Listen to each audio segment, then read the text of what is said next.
ആലപ്പുഴ നഗരത്തിലെ സ്കൂളിൽ സെക്യൂരിറ്റിക്കാരനായി ജോലി ചെയ്യുമ്പോഴാണ് ജോസഫ് പോക്സോ കേസിൽ അറസ്റ്റിലാകുന്നത്. സ്കൂൾ വിദ്യാർത്ഥിനിയെ പീഡിപ്പിച്ച് ഗർഭിണിയാക്കിയെന്നായിരുന്നു പരാതി.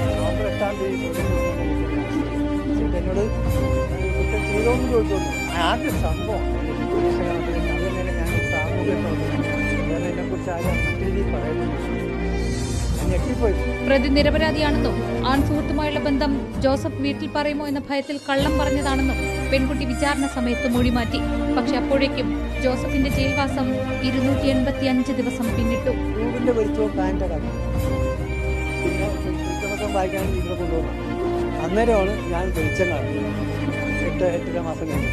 അനുഭവിക്കാനുള്ളതെല്ലാം അനുഭവിച്ചു. ആരോടും പരാതിയില്ല.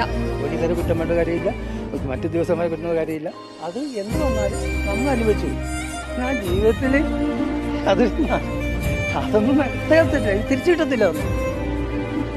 പിന്നെ എന്നെ അറിയാവുന്നവർ ഇപ്പോഴും എന്നെ അവിടെ പ്രേമിക്കുന്നു. പിന്നെ എൻ്റെ മക്കളൊക്കെ എന്നോട്. ജീവിതം പച്ചപിടിപ്പിക്കാൻ തയ്യൽ പണി മുതൽ സെക്യൂരിറ്റി പണി വരെ ചെയ്തിട്ടുണ്ട് ജോസഫ്. 10 വർഷം മുൻപ് ക്യാൻസർ ബാധിച്ച് ഭാര്യ മരിച്ചു. അതോടെ മക്കൾക്കൊപ്പമായി ജീവിതം. ഇതിനിടെയാണ് ഒരിക്കലും പ്രതീക്ഷിക്കാത്ത പരീക്ഷണങ്ങൾ. ആരും ഇന്ന് ഒരു ഉറുമ്പിനെ പണി ഞാൻ മനസ്സിലാക്കി ചോദിച്ചിട്ടില്ല, ചതിച്ചിട്ടുമില്ല, എന്നെയും ചതിച്ചിട്ടില്ല. ഇത് ചതിയെന്ന് പറയാനും പറ്റില്ല.